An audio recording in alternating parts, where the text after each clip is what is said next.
Ripples in the ether, feel the night unwind, tales of the unknown, where the lost you'll find, with the lantern glowing, through the void she weaves, Rowena leads where the spirits never leave.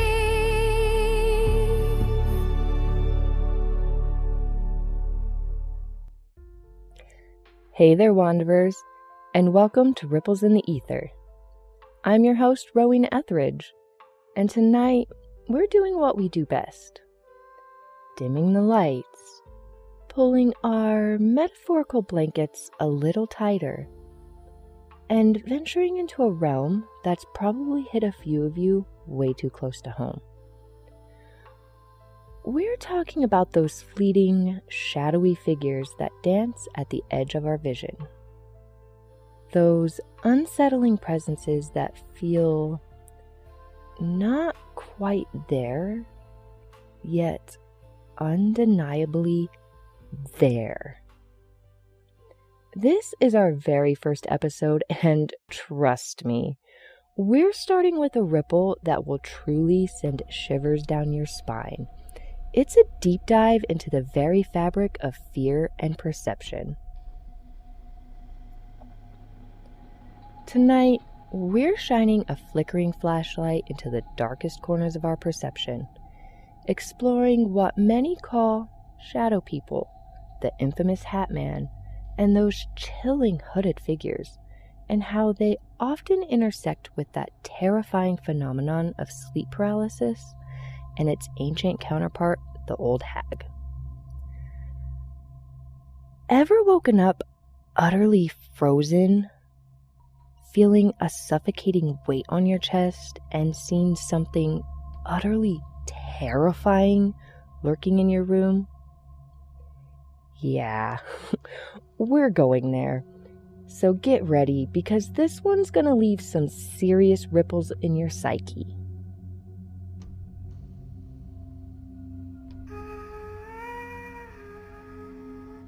Imagine this with me, okay, Wanderers? You're laying in bed. It's late, maybe really late. The house is quiet, just the hum of the refrigerator or the soft creak of the floorboards. You're drifting, almost asleep, but not quite. And then, out of the corner of your eye, you see it. A flicker. A movement. Not a person, not a piece of furniture, but a distinct, human-shaped shadow that just isn't right. It's too dark, too defined. A pure void against the dimness of your room. For centuries across cultures, people have reported encounters with these phantom figures. They aren't ghosts in a traditional sense, at least not always. They don't have features, no faces, just outlines. Like a tear in reality where pure shadow takes form.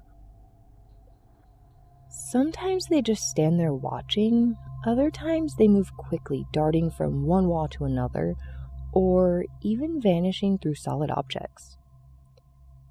It's unsettling because it feels so personal, so intimate in your space. And here's the kicker, Wanderers. Many people experience these while fully awake. Just a quick glimpse, a sudden chill, and then gone. These aren't just vague blurs. People describe specific, unnerving behaviors. Some report shadow figures gliding across a room, others vanishing abruptly as if they were never there. There are reports of them peeking around corners, only to snap back the moment they're noticed. The immediate psychological impact is often profound. A sudden spike of adrenaline, a cold chill, and an instant questioning of one's own sanity. Did I really see that? Was I just tired? The brain immediately tries to rationalize, to find a logical explanation, but often there isn't one that fits. This fleeting nature, this almost there quality, is what makes them so terrifyingly elusive and hard to dismiss. They leave you with a lingering sense of unease, checking shadows for days afterward. Now, what makes these encounters even more terrifying for many is when they happen during that terrifying in-between state. This is called sleep paralysis, and for those of you who haven't experienced it, I want you to consider yourself incredibly lucky, because this is when your mind wakes up, but your body is still in its sleep-induced paralysis. You can't move, can't scream, can't even twitch a finger. And often, that's precisely when the visitors arrive.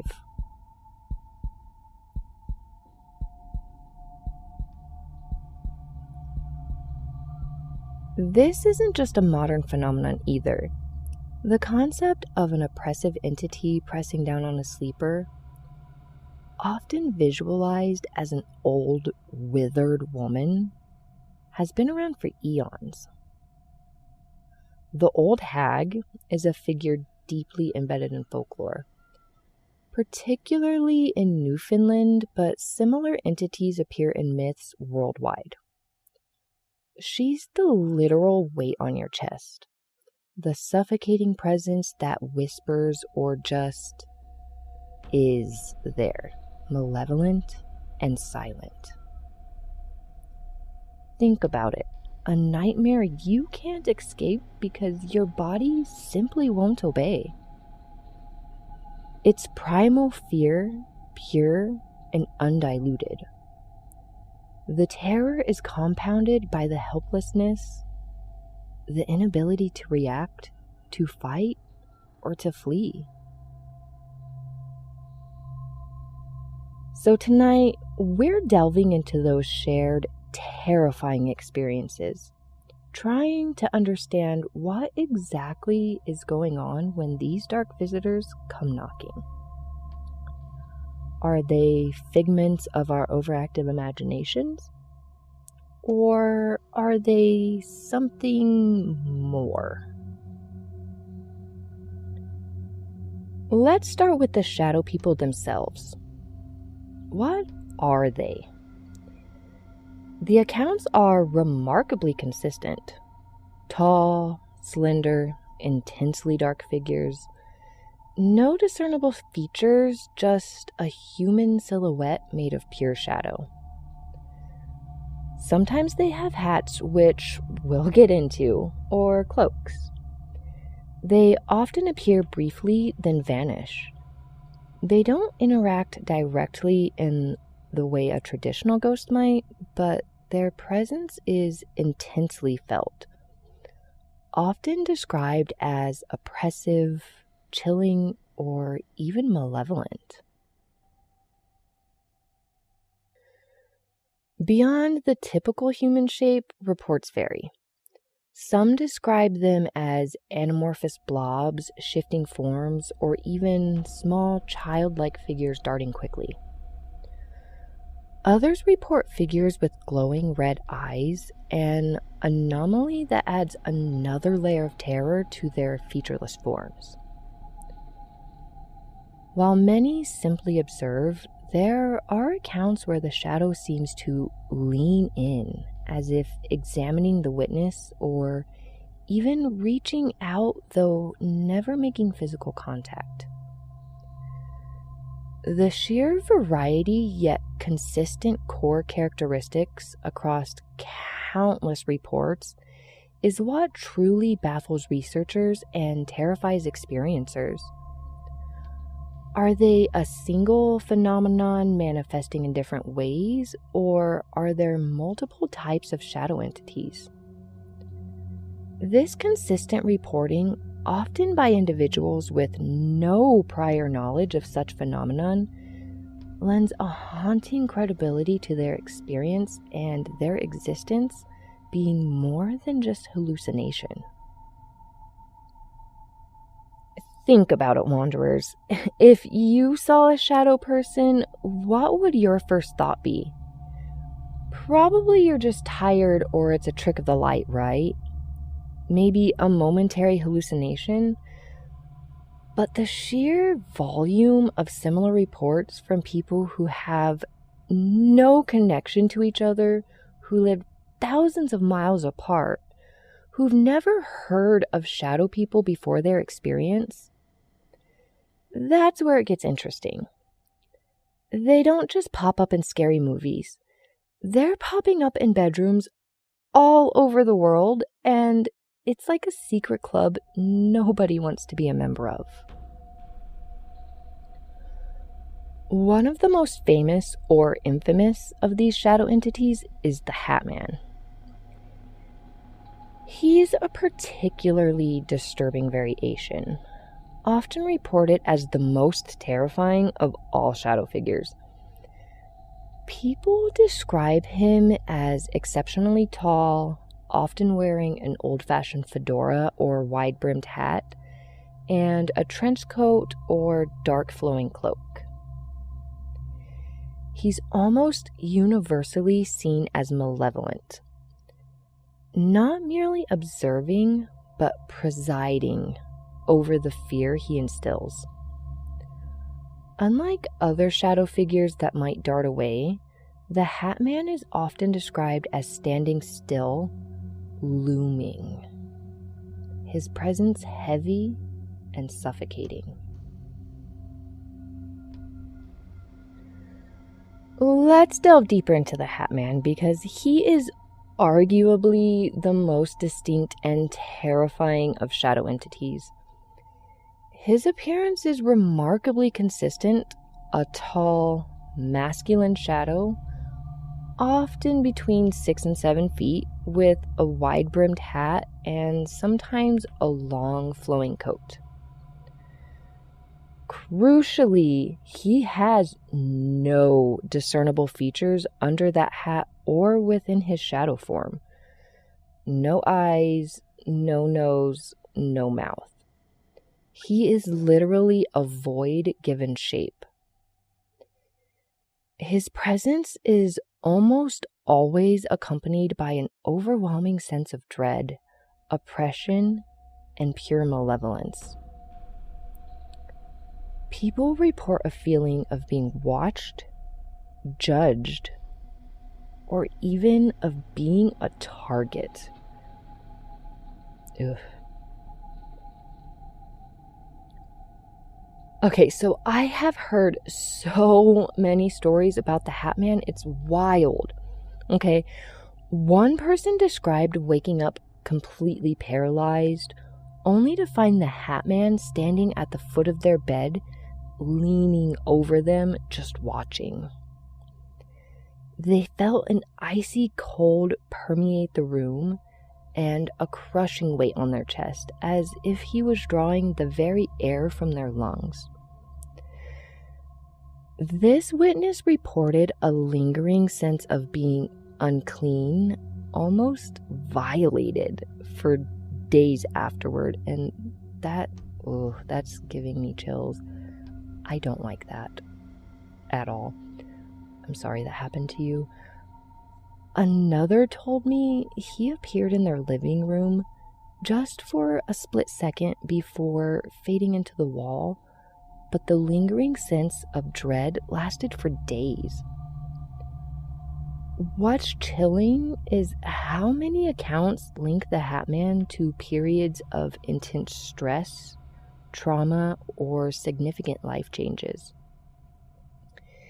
It's almost as if he's attracted to vulnerability, feeding on fear and negative emotion. Is he a specific entity, perhaps a demonic figure, or an extremely potent archetype of malevolent authority given form by our deepest anxieties?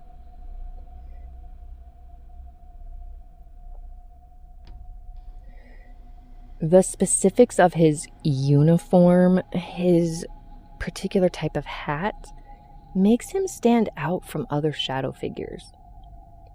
He's not just a shadow, he's the Hat Man. And the feeling he leaves behind, pure, unadulterated dread. Makes you wonder if he's less of a random shadow and more of an intentional, recurring entity, doesn't it? There are countless online forums, anecdotal accounts, and even some paranormal researchers who have dedicated their lives to understanding this specific entity. Is he a specific type of shadow person, a distinct entity, or just a common archetypal manifestation of fear? What do you think, wanderers? Then we have the hooded figures. These are a bit different from the general shadow people, often described as more defined, albeit still shadowy, forms wearing robes or cloaks with deep hoods that obscure any features. They often appear to be cloaked in ancient, heavy fabric, making them seem almost monistic or sinister. The feeling they evoke is a different kind of dread. Perhaps a sense of ancientness or a connection to something ritualistic or even demonic. They don't often have the darting movements of other shadow figures. Instead, they might stand motionless, sometimes even gesturing or seemingly observing with a purpose. Some people link them to religious iconography, though usually in a very unsettling, distorted way, like a dark, twisted version of a monk or a grim reaper. It's almost like they've stepped out of a nightmare or a very old, forgotten story. They feel purposeful, somehow in a way the others don't always, as if they are guardians of a dark secret or harbingers of something dire. The hooded figures carry a distinct gravitas. While the Hat Man feels like a personal terror, the hooded figures often feel more like a collective, ancient presence. Witnesses describe them with robes that seem to absorb all light, a complete void beneath the deep hood where a face should be. They don't typically dart or disappear quickly. Instead, they might slowly turn their head or perform a deliberate, almost ritualistic movement. The dread associated with them is often less about immediate personal threat and more about a profound sense of the macabre, an ancient or truly evil. Some theorize they are connected to ancient occult practices or perhaps even death itself, akin to the Grim Reaper in Western culture. Other theories suggest they are watchful, perhaps even waiting for something, or marking a significant event. They sometimes appear in groups, adding to the feeling of a dark, organized presence, and the sense they convey is one of profound age and malevolence, as if they have been observing humanity for millennia, carrying secrets too terrible to comprehend. Now, let's talk about the intersection of all this, okay? It's called sleep paralysis. And it is a fascinating, if utterly terrifying, neurological phenomenon. When you sleep, your brain essentially paralyzes your body to prevent you from acting out your dreams.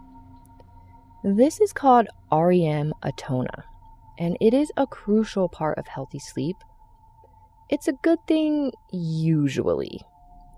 Otherwise, we'd be falling out of bed when we're dreaming of being a superhero or flailing around kicking our significant others. But sometimes there's a glitch. Your brain wakes up, but the paralysis doesn't turn off immediately. You're fully conscious, your eyes are open, and you can hear, but you're stuck. And because your brain is still in a kind of dreamlike state, hypnagogic or hypnopompic state, it can hallucinate. This is where things get truly spooky. When you're in sleep paralysis, your brain is trying to make sense of the overwhelming feeling of helplessness and the vivid visual and auditory distortions. The brain, still partially in REM, starts to fill in the blanks, so it creates a narrative. That pressure on your chest, your brain interprets it as a heavy weight, a presence. That sound in your room, a whisper, a growl, or even disembodied voices. And those shadows in the periphery, your brain conjures them into full-blown figures, often tailored to your deepest fears. The primal panic of being unable to move or scream feeds these hallucinations, creating a terrifying feedback loop.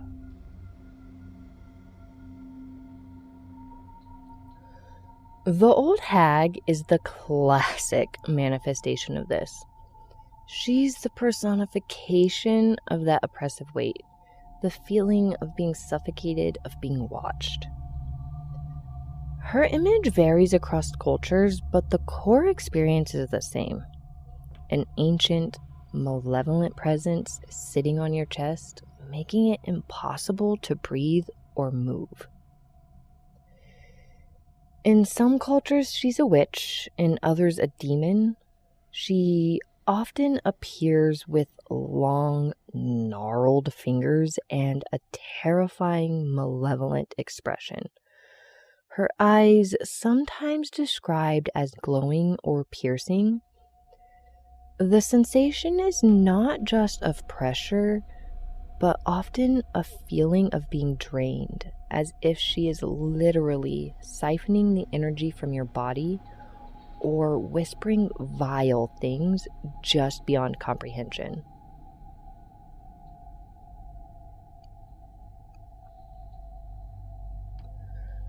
The Old Hag is a fascinating case study in shared human experience and folklore. While we call her the Old Hag, cultures worldwide have their own terrifying names for this entity. In Newfoundland, she's a wizened, a malevolent witch. In Japanese folklore, it could be a kanashibari. I apologize if I didn't say that right. Let me know and I'll tell you how to in a little while at the end, okay? That is a spirit that pins you down. In Arabic tradition, the jinn or quarin can cause such oppression. Slavic cultures speak of the mora or mara. That's a spirit that sits on the chest and drains vitality. The commonality across cultures suggests a universal human response to the psychological state. The details might differ. Some describe her as beautiful and seductive, like the succubus, incubus figures. Others as a monstrous, grotesque creature. But the core sensation of oppressive weight and paralyzing fear remains.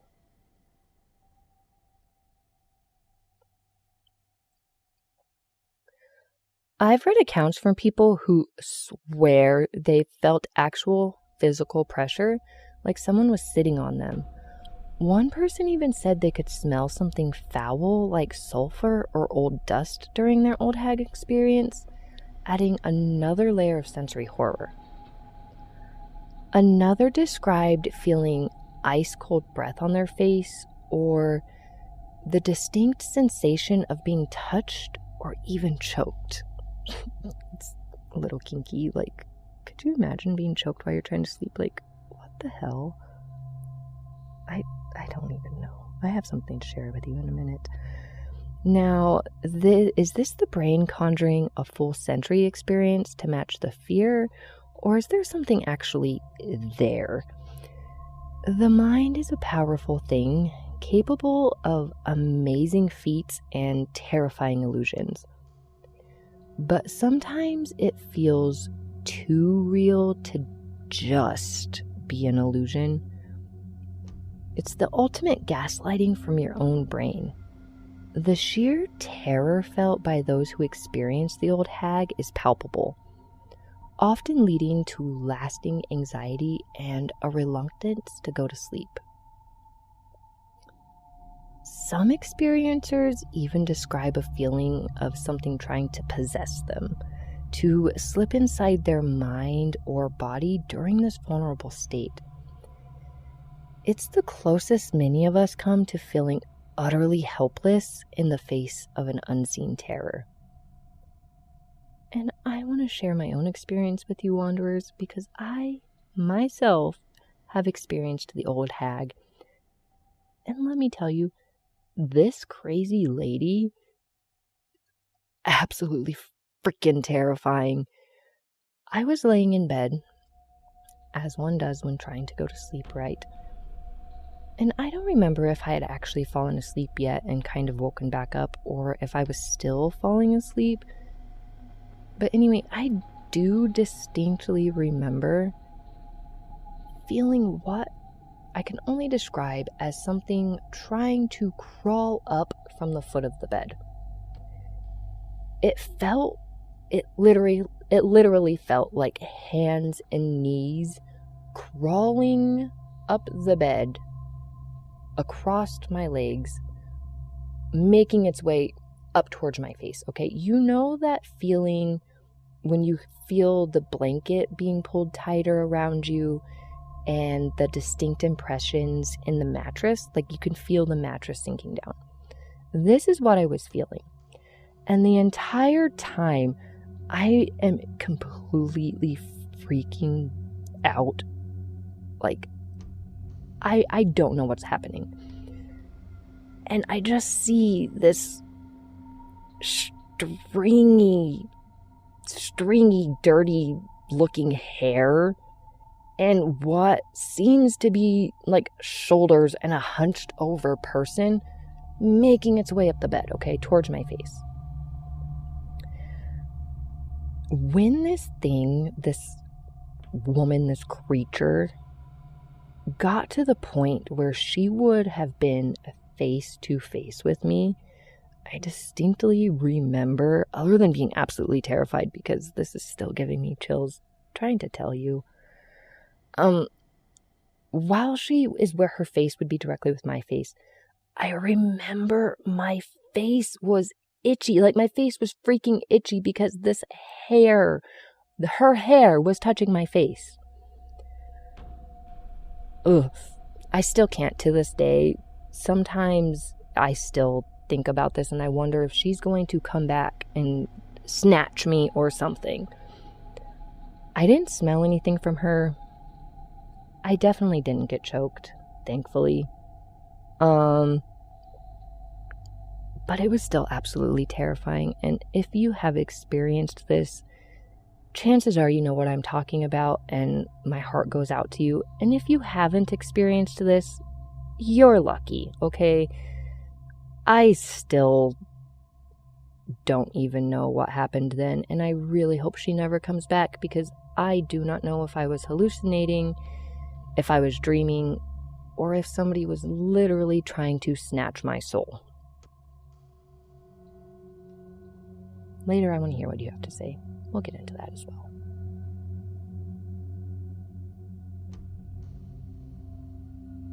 So, are shadow people, the Hat Man, and hooded figures just elaborate hallucinations brought on by a glitch in our sleep cycles?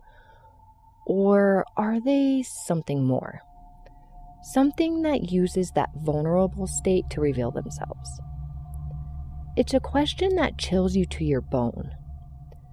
The fact that so many people independently report seeing these exact same figures during sleep paralysis, that's where the line blurs. Is it a universal archetype, a shared nightmare across humanity? Or are they real entities that feed on our fear and vulnerability? Perhaps even drawing energy from our own terrified minds. Consider this, wanderers. Many people report seeing shadow figures outside of sleep paralysis while fully awake, going about their day. A flicker in a hallway, a dark shape darting behind a tree. Are these simply tricks of the light or a brief glimpse into another dimension? Are these shadow entities simply more present than we realize, and sleep paralysis just lowers our filters enough to let them fully manifest? It's enough to make you double take every shadow I know. I am coming for you.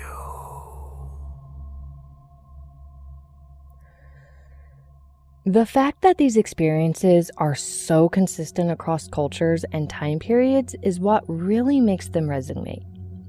It suggests something deeper than just individual nightmares. Is it a collective unconsciousness at play, as Carl Jung might have suggested, where humanity shares certain archetypal symbols and fears? The idea that we all, on some fundamental level, fear the dark, the unknown, the lurking presence, and that these fears manifest as these shadowy figures. It's a compelling thought. It implies we're all connected by these ancient, deep-seated anxieties. Jung's theory of the collective unconsciousness posts that there are universal archaic patterns and images that derive from the collective experience of humanity. These are called archetypes, so perhaps the Hat Man isn't a specific entity, but rather an archetype of malevolent authority or an oppressive parental figure that manifests when our deepest fears are triggered. The Old Hag could be the archetype of the draining, suffocating, ancient female entity. This would explain the cross-cultural consistency without requiring a literal external entity. It suggests that our brains, when under stress or in an altered state, tap into these deep, shared, symbolic patterns of fear. Or are we looking at something more paranormal? Some theories suggest that shadow people are interdimensional beings, perhaps caught between realities or even feeding off our fear. They are seen as non-corporeal, lacking physical substance, yet their impact on us is profoundly real. Some paranormal researchers believe that they are residual energies, imprints of past events or emotions, while others lean towards them being sentient entities. Maybe they're just passing through and we're catching a fleeting glimpse of something just outside our normal perception.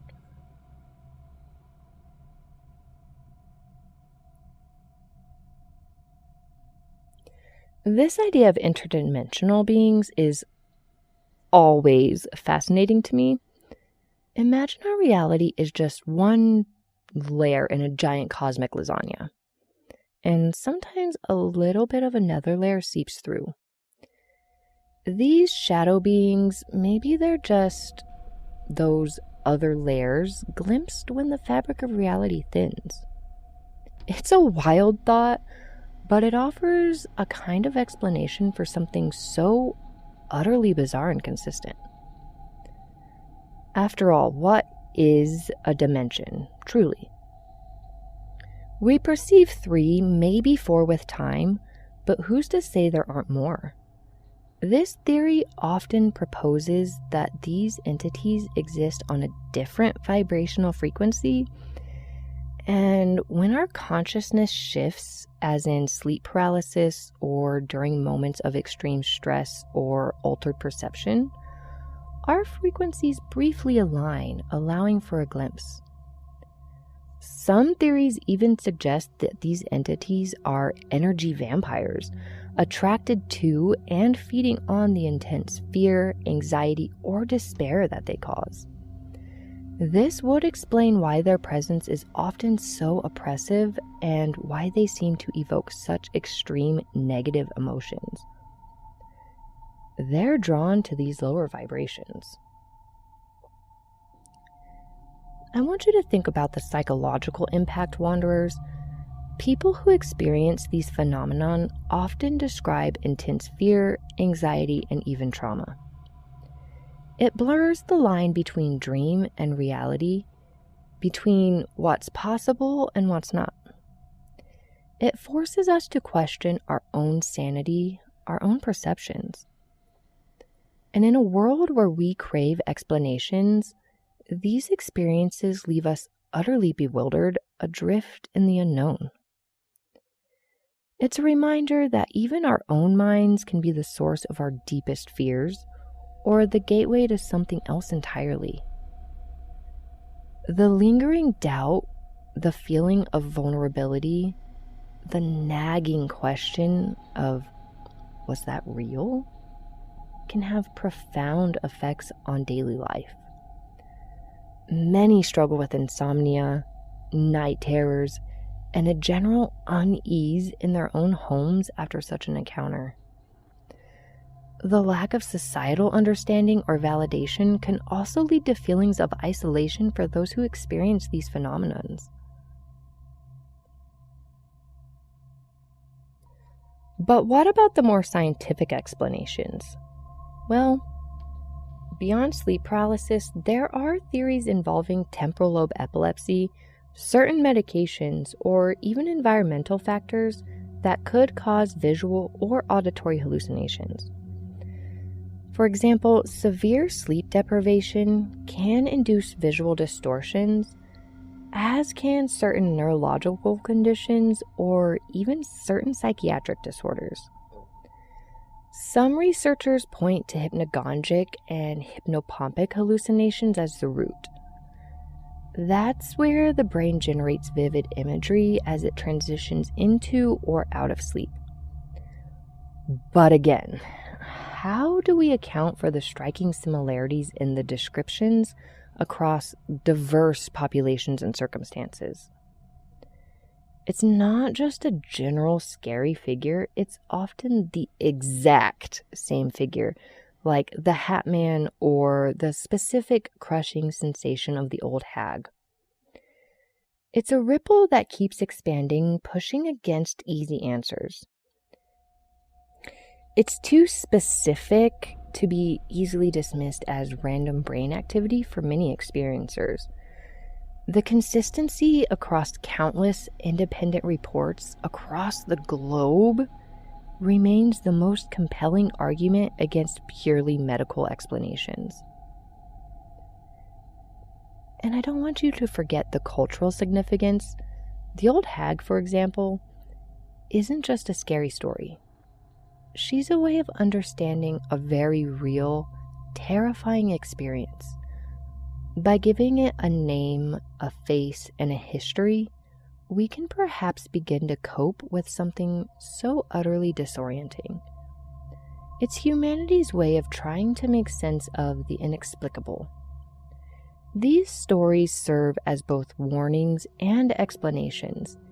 Even if they aren't strictly scientific, they tell us you're not alone in this terror, and that shared experience can be a powerful comfort in the face of the unknown. Knowing that people across time and space have shared similar terrifying encounters can be strangely validating, even if the true nature of these entities remains shrouded in shadow.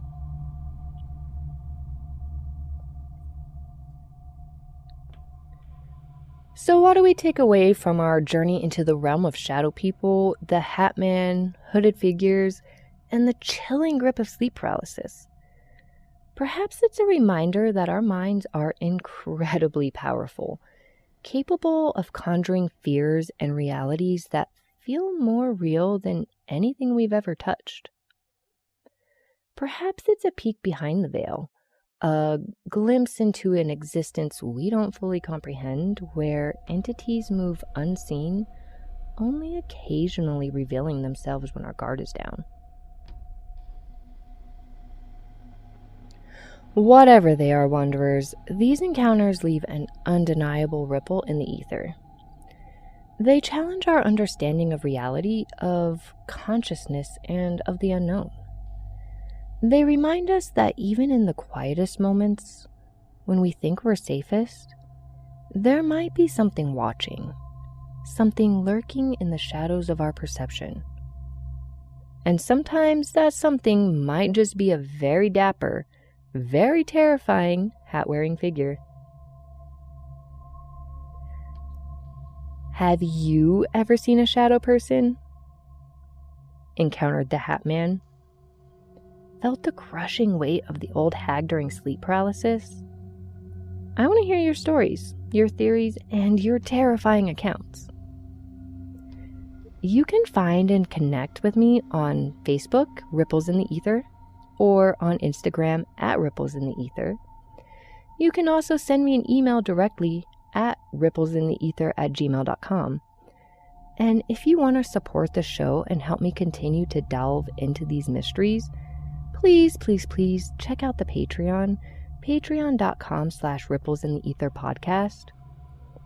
And if you're liking the show so far, please don't forget to comment and like and rate, because that lets the algorithms know that I belong here amongst all the other amazing podcasts. And if you've made it so far with me into this journey, I want to let you know I do apologize if there may be any weird background noises. I'm going to do my best to edit those out. However, I am not a professional. I am just some woman who likes to talk about spooky things and hearing myself talk. So while I will do my best to edit the sound quality and audio, if there's still something there, please bear with me. I'm learning, and I want you to come along with me on this journey while I do. So you know what? Let's keep the conversation going, because the more we share, the more we understand these strange and wonderful ripples. Until next time, my fellow wanderers, keep your lights on, keep your senses sharp, and remember, the unknown is always closer than you think. Stay curious, stay spooky, and stay safe out there in the ether.